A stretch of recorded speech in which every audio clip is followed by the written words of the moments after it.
A bustling city street hummed with the usual chaos of a late afternoon. Cars honked, pedestrians bustled across sidewalks, and street vendors called out their wares. Amid the noise, a quiet tension simmered under the surface. Protests for racial justice had been ongoing, and the air was thick with a mix of hope and frustration.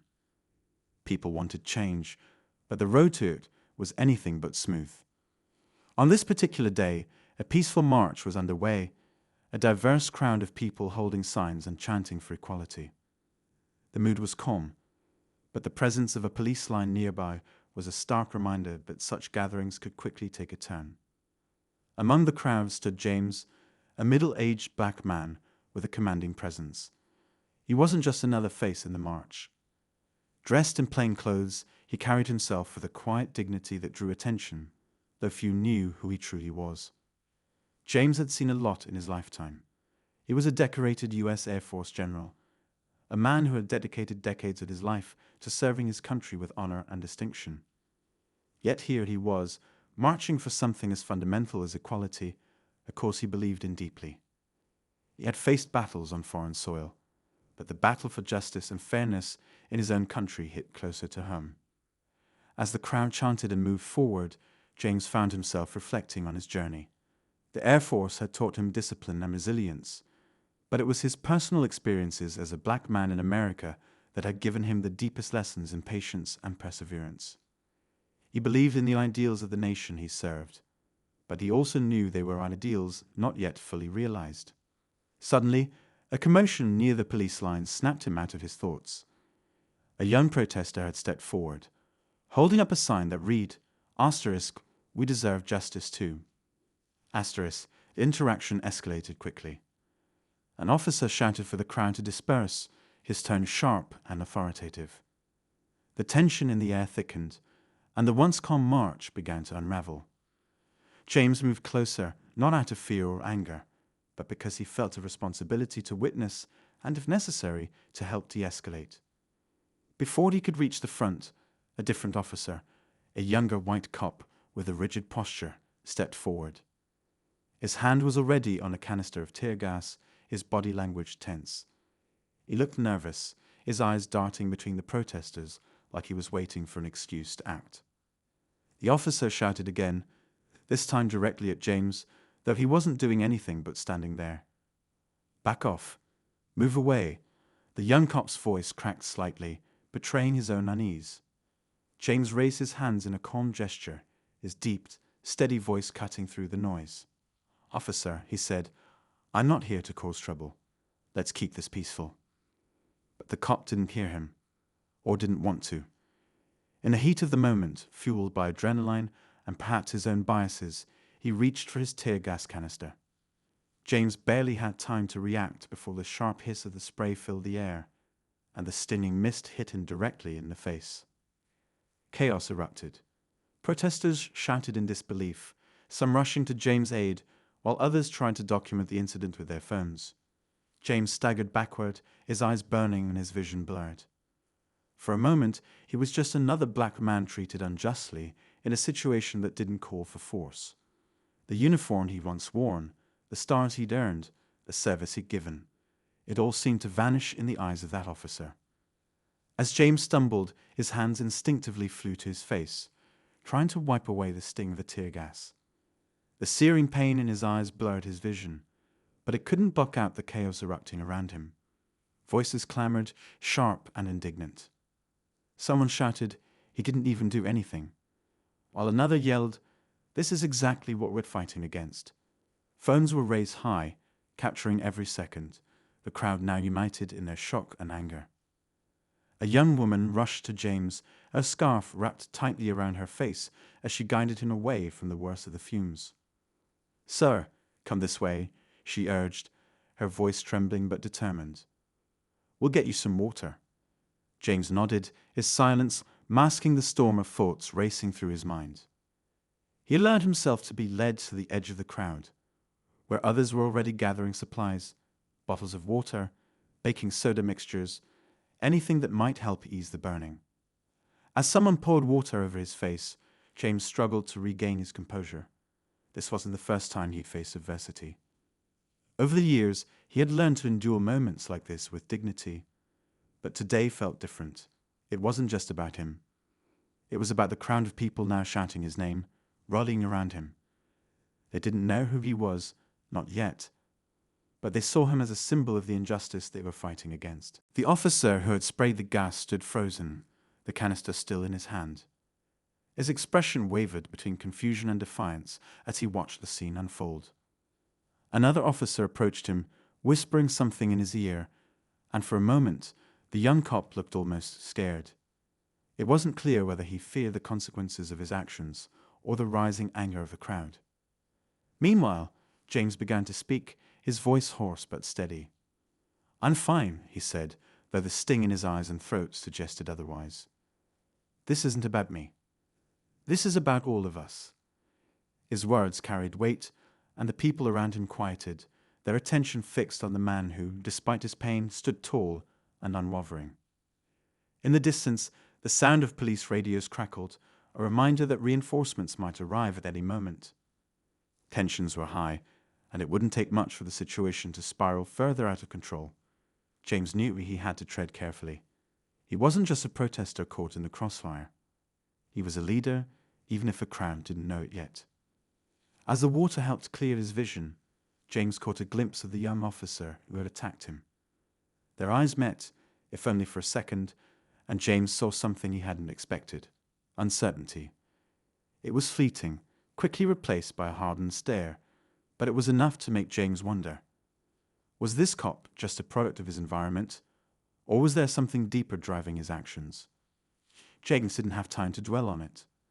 The crowd was growing restless, their anger palpable. Some were calling for the officer to be held accountable right then and there, while others urged for calm. It was a powder keg waiting to explode, and James realized he had to act. Despite the burning in his chest and the weight of the moment, he stepped forward, raising his hand to quiet the crowd. "Listen to me," he began, his voice firm but measured. "This is not the way. We're here to make a statement, not to escalate violence. Don't give them a reason to turn this into something it doesn't need to be." His words resonated, and the crowd began to settle, though their anger didn't fade entirely. But the situation was far from over. News of the incident had already started spreading online, the videos taken by protesters quickly going viral. Within minutes, hashtags like #JusticeForJames and #TerrorIncident were trending, drawing attention from activists, journalists, and even public officials. James had unwittingly become the face of the protest, his image plastered across social media with captions demanding answers. Unbeknownst to James, his identity as a US Air Force general had already been uncovered. Someone in the crowd had recognized him and posted about it, sparking even more outrage. How could this happen to someone who served our country? People asked. Yet irony wasn't lost on anyone. It was a man who had dedicated his life to defending freedom, only to be treated like a criminal in the streets of his own nation. The young officer, meanwhile, was beginning to realize the gravity of his actions. He stood off to the side, his hands clenched into fists as his colleagues whispered among themselves. They had started to piece together who James was, and the realization sent a ripple of unease through the ranks. If the media picked up on this, it wouldn't just be a black mark on the department, it would be a national scandal. As James continued to address the crowd, his calm demeanor belied the storm brewing inside him. He wasn't angry for himself, he had faced worse in his lifetime. No, his anger stemmed from the larger issue, the systemic problem that had brought them all here today. He thought about the years he had spent fighting for the ideals of equality and justice, only to be reminded how far there was still to go. But James wasn't one to dwell on anger. He believed in action, in finding solutions even in the face of adversity. That's what had driven him to join the march in the first place. Now, as he stood at the center of this unfolding drama, he knew he had a responsibility to turn this moment into something meaningful. Yet, as he glanced back at the young officer, he couldn't shake the feeling that this was about more than just one incident. There was a story behind that officer's actions, a series of events and beliefs that had led him to this point. And while James didn't condone what had happened, he couldn't help but wonder, was it possible to change the narrative to bridge the divide between people like him and people like that officer. The thought lingered as the crowd began to disperse, some heading home, others staying behind to document every detail. James knew the night wasn't over, not for him, and certainly not for the young officer whose life was about to change in ways he couldn't yet comprehend. For now, though, all James could do was wait. Wait for the calls that would undoubtedly come, wait for the headlines that would follow, and wait for the moment when he could take this painful experience and turn it into a force for good. As the evening settled over the city, the streets grew quieter, but the tension in the air lingered. The incident had left an imprint not only on James and the crowd, but also on the officers who had been present. The young cop, Officer Daniels, sat in his patrol car, staring blankly at the dashboard. His hands gripped the steering wheel tightly, though the car was parked. The chatter on his police radio was background noise, drowned out by the weight of his thoughts. Daniels replayed the moment in his mind over and over, the canister in his hand, the spray, the immediate outcry. He wasn't sure why he had acted so quickly. Fear? Nervousness. A reflex born from years of training had taught him to see threats where there often weren't any. Now he knew who the man was, and the realization made his stomach churn. A U.S. Air Force general. A man who had served his country with honor, sprayed in the face by his own hand.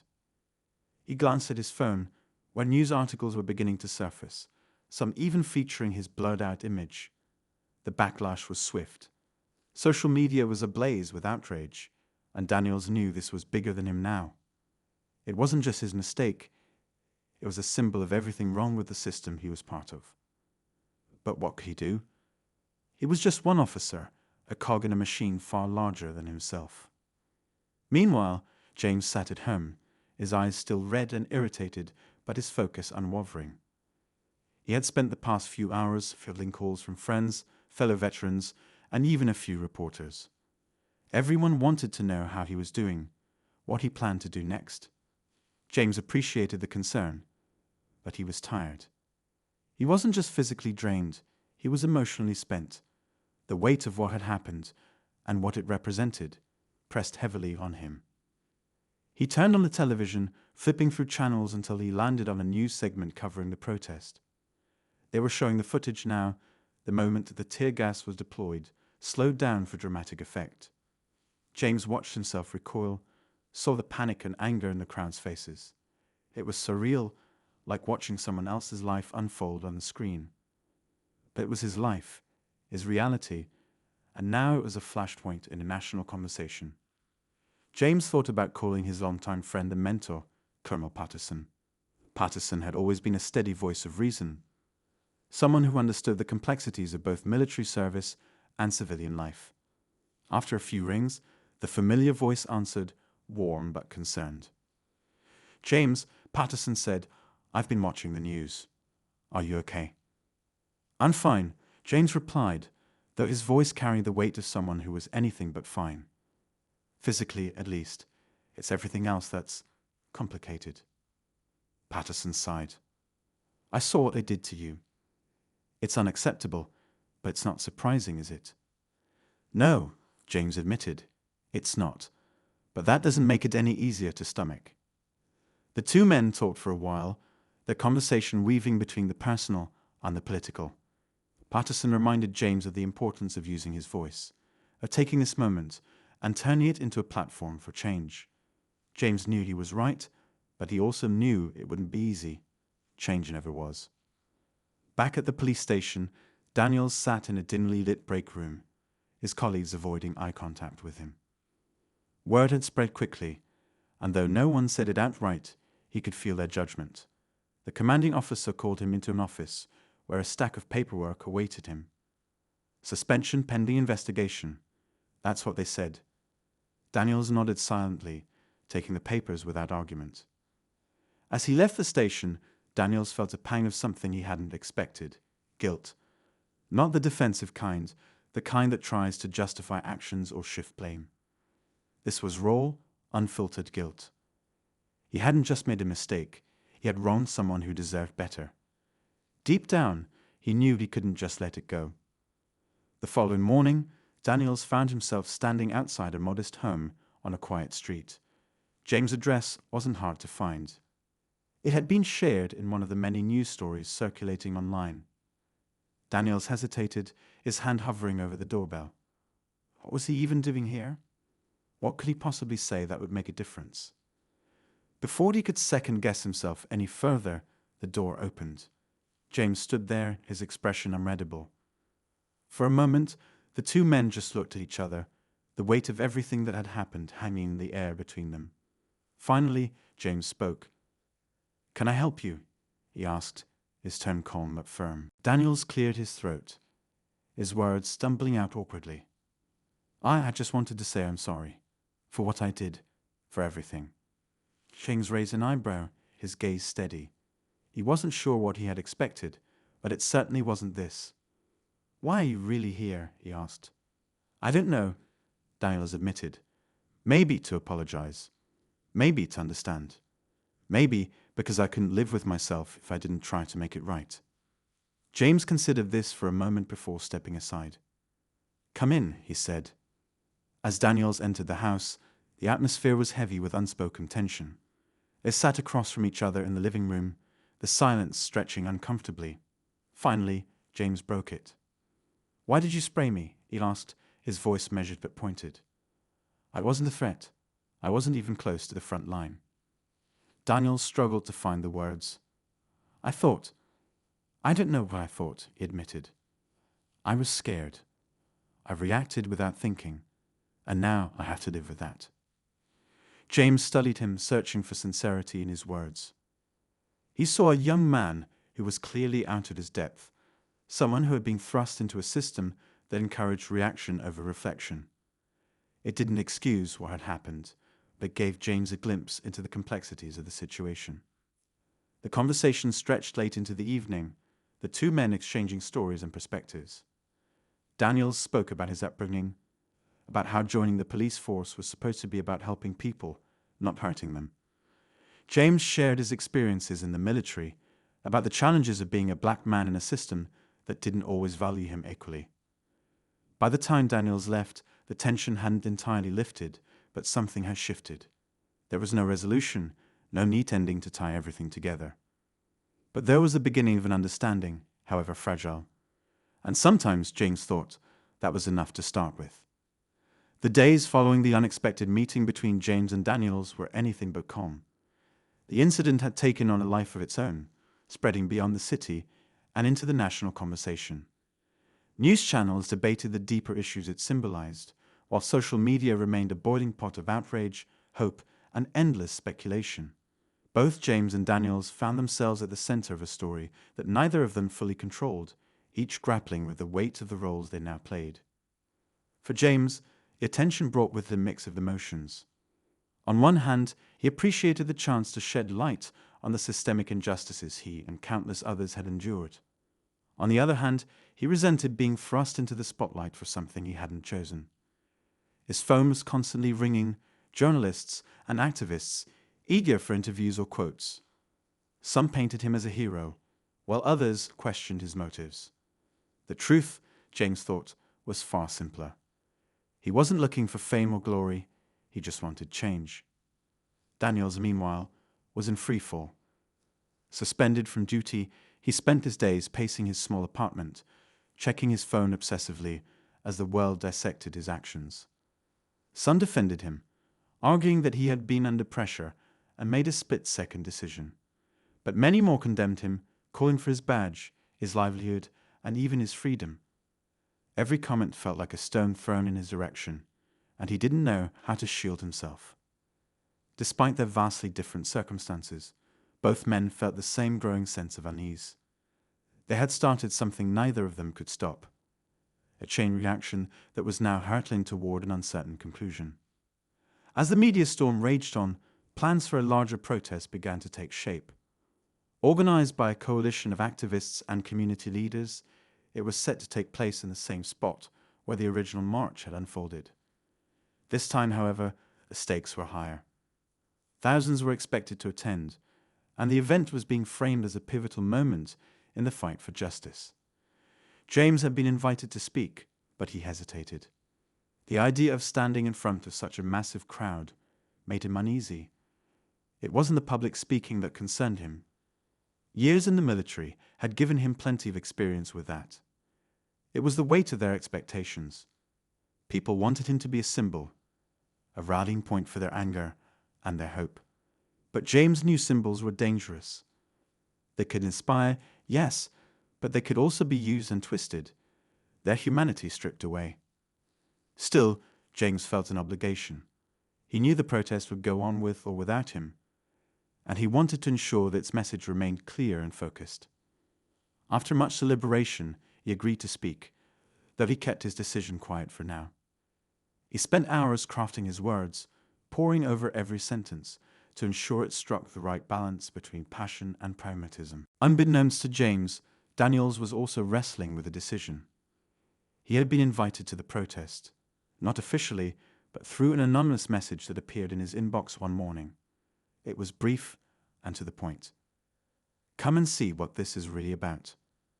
Daniels wasn't sure who had sent it, but he couldn't shake the feeling that he needed to go. He didn't want to be there as an officer or even as a participant. He just wanted to understand. The day of the protest arrived, a city transformed by the sheer number of people pouring into its streets. Signs and banners filled the air, their messages bold and unflinching. Chants echoed through the crowd, a collective voice demanding to be heard. James arrived early, slipping into the venue through a back entrance to avoid the throng of reporters waiting outside.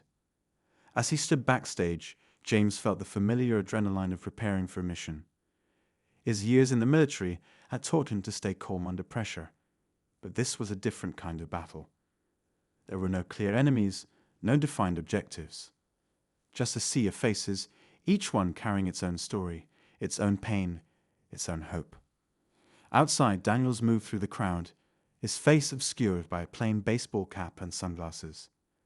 He kept his head down, listening to the snippets of conversations around him. People spoke with a mix of anger and optimism, their voices passionate as they recounted stories of their own experiences with injustice.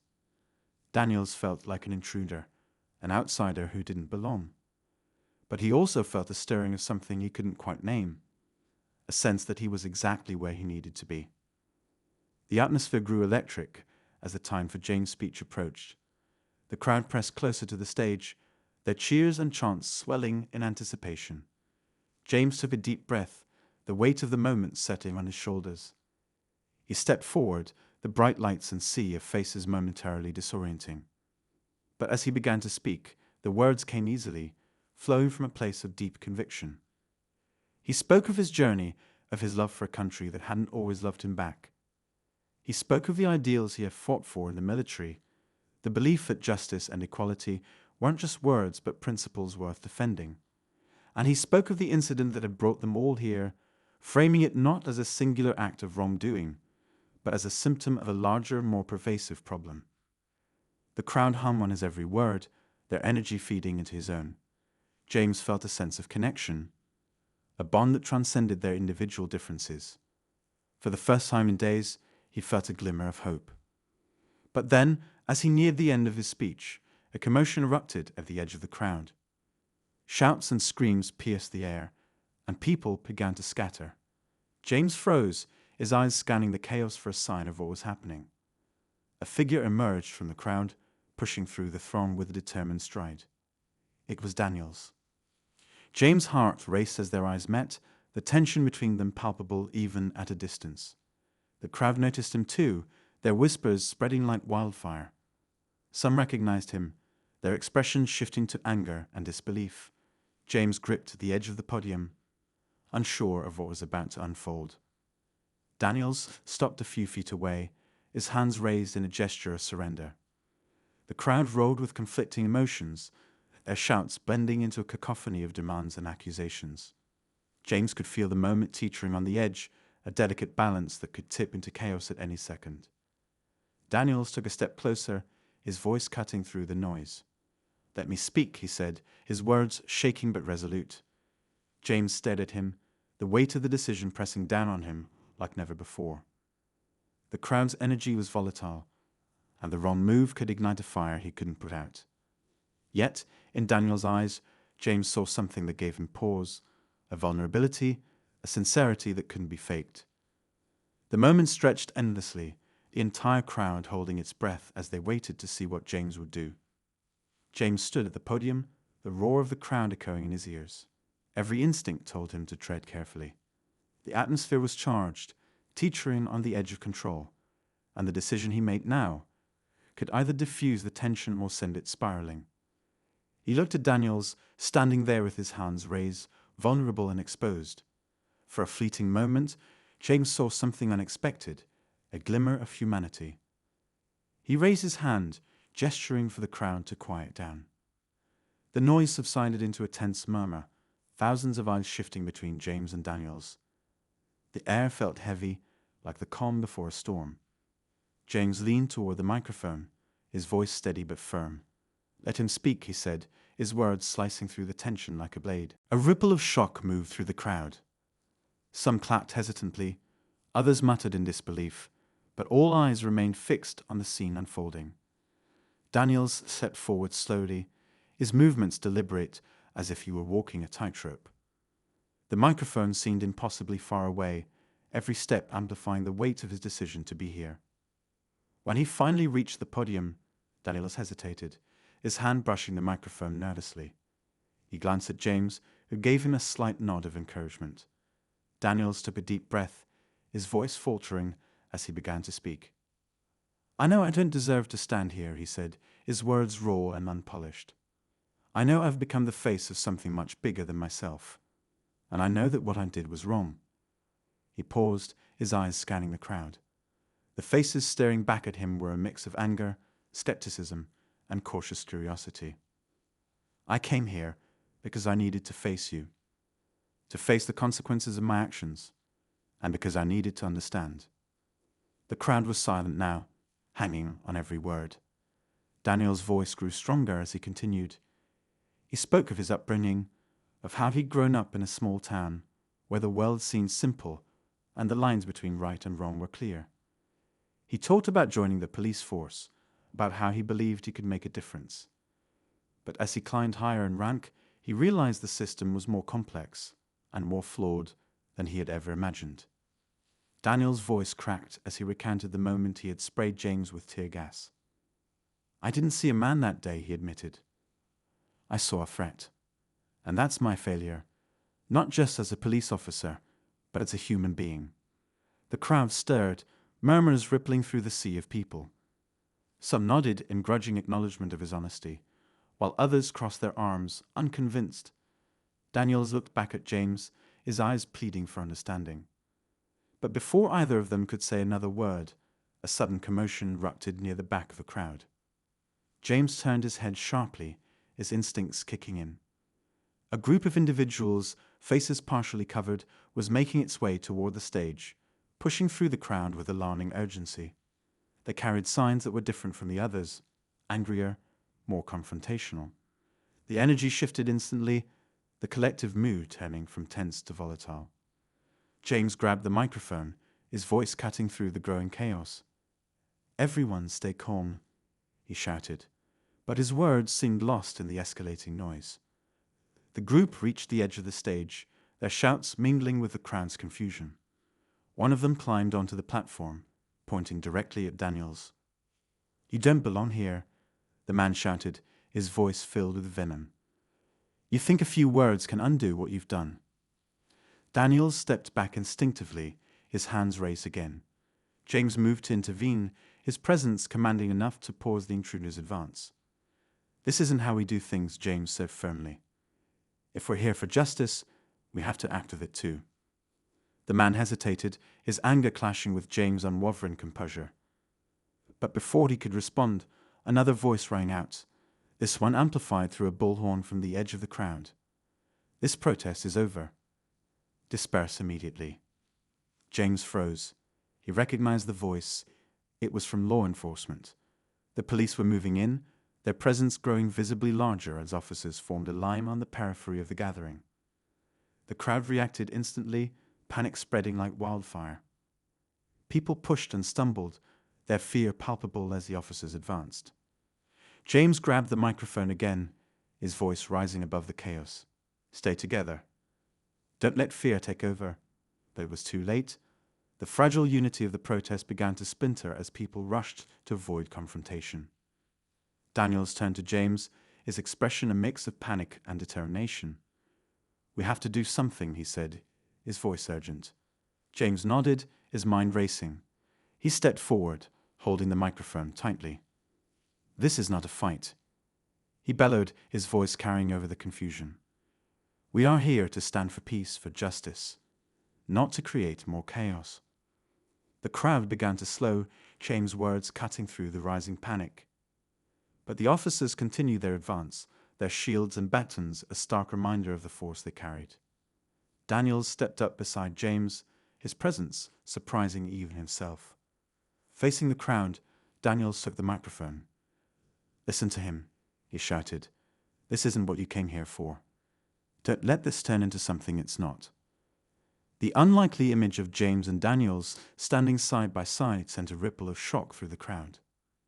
It was a moment neither had planned, but one they both knew was necessary. The crowd hesitated, torn between fear and resolve.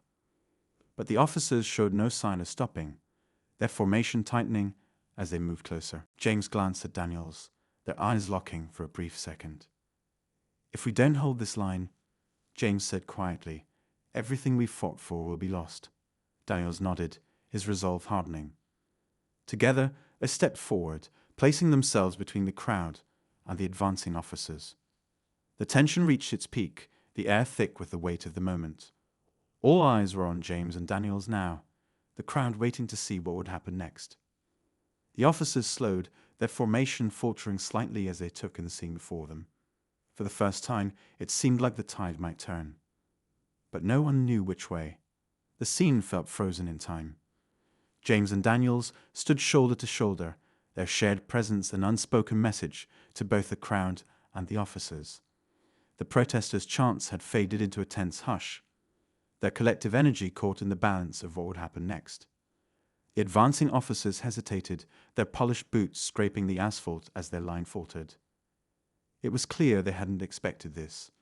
Their supposed adversaries standing together, united in a way that defied the narrative of conflict. James stepped forward, his voice steady but charged with emotion. This is not about us versus them, he said, his words amplified over the sound system. This is about accountability, about justice, and about making sure no one, whether in uniform or not, has to live in fear. He glanced at Daniels, who nodded and took the microphone, his hand trembling slightly. When I put on this uniform, I believed it stood for protection. Daniels began, his voice wavering but resolute. But somewhere along the way, I lost sight of that. I forgot that the people we serve are not threats to be controlled but lives to be respected.